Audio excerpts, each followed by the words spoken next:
Today, Mr. San went to pick up his nephew from the countryside. He just got a job at a horror comic company.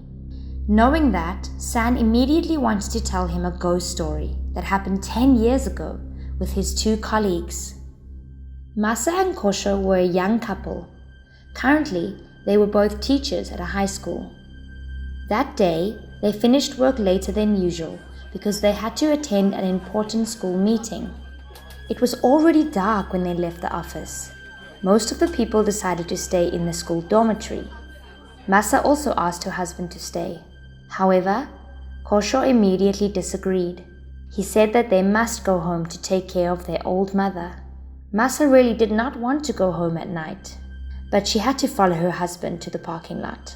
There was a reason why Masa felt so wary about driving at night. Their home was not far away, but they also had to pass through a massive grave.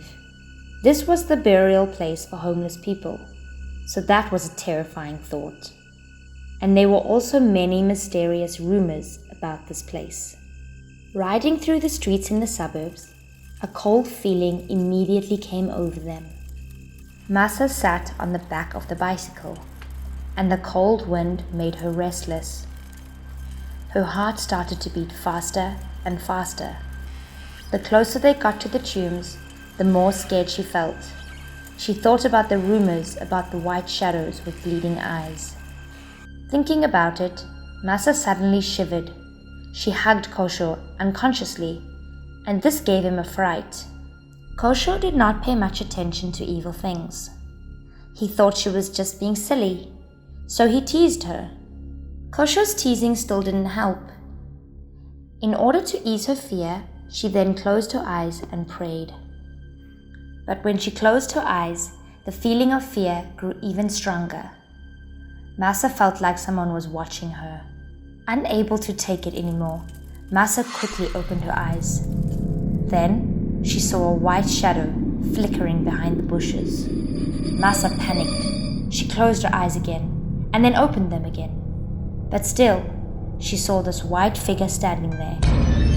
Then the figure started running after them. But Masa stayed quiet, with no reaction. Still, staring in disbelief, the bike suddenly leaned to the side and crashed. They had hit something. Luckily, Masa quickly put both hands on the ground, so there was no serious injury. Then, Masa turned to look at her husband, but just from the shadow on his back, she could tell something was not right. Kosho lay motionless on the ground, as if nothing had happened. His face was dark. Worried for her husband, Masa stood up with both hands and went closer to observe, even more panicked. She had never seen Kosho look so silly. He was even drooling down the corner of his mouth. Her heart suddenly started to beat faster. She remembered the white shadow that she saw earlier. Maybe Kosho was possessed. Although her heart was filled with fear, she could not leave her husband behind. Then, Masa helped Kosho stand up and took him home. Masa didn't know why she felt so insecure when Kosho cycled in front, so she asked her husband to sit behind her. Unlike his usual personality, when Kosho heard that, he happily agreed and even urged his wife to quickly return home. More than anyone, Kosho knew that Masa was not good at cycling. But today, he agreed to let her drive. It was weird. As soon as they got home, Masa saw her mother-in-law waiting at the door. It seemed she had a feeling that something was not right.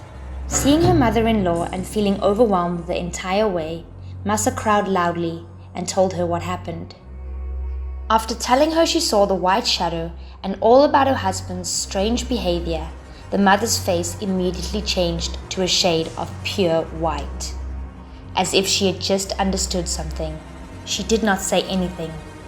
She quietly just went inside to the altar to burn some incense. After she finished burning the incense, she approached her son. Her face and voice also changed. She was shouting at a stranger to get out of his body. Kosho immediately folded his arms, admitting he was a lost spirit. So he entered Kosho's body to find something to eat. It seemed as if the mother had encountered something like this before. After talking to him, she immediately turned her head to tell her daughter-in-law to go prepare some food. Masa didn't understand what she was going on about, but quickly went to the kitchen to cook up a bowl of noodles. Just a few minutes later, the bowl of noodles was empty. It seemed that the soul had been starving for a long time. After eating one bowl, he asked for one more, promising after eating he would immediately leave. Seeing this, the old woman did not deny him another bowl of noodles and immediately sent her daughter-in-law to cook more. Just a few minutes later, the second bowl of noodles was brought out. The spirit quickly accepted it with a hungry face. Just like that, 1, 2, 3, and 6 bowls of noodles were put away, but still couldn't fill his hungry stomach.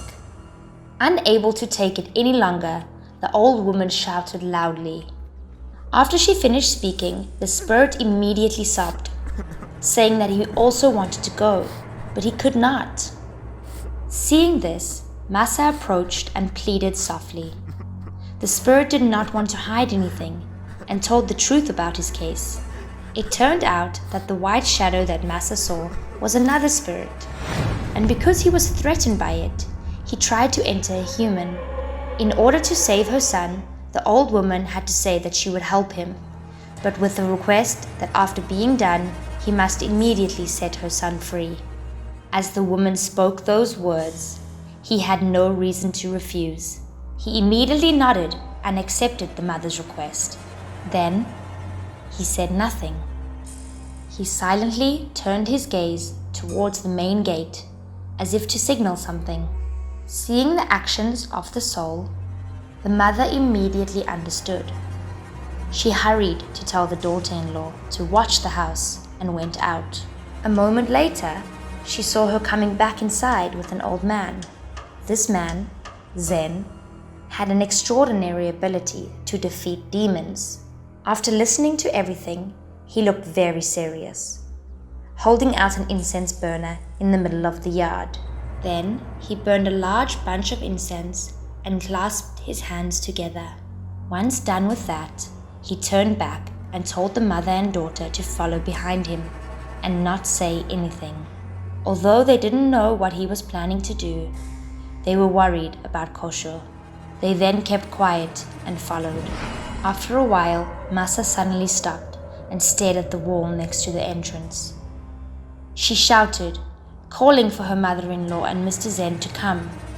It turned out that there was a human face on the wall looking at them. After observing carefully, Mr. Zen immediately told them to stand aside. Then, he lifted the laser and pointed it straight towards the face of the demon. Mr. Zen lowered his voice. He began to mutter a strange spell.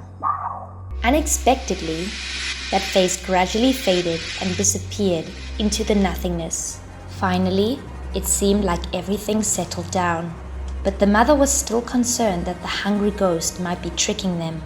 She asked Mr. Zen to talk to him. Mr. Zen went straight towards Kosho's body, telling him that he had banished that soul forever, and that now he was able to go. Not only that, he also added that if he had any further requests, he will happily respond. The soul immediately sighed and replied, "He's always starving.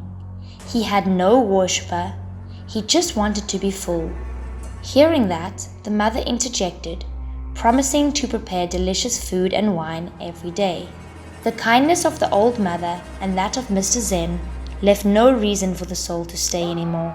After thanking them, he disappeared. Kosho violently convulsed, then passed out. Kosho had been unconscious for 2 days. When he woke up, he couldn't remember what had happened to him. He only felt severe pain through his head.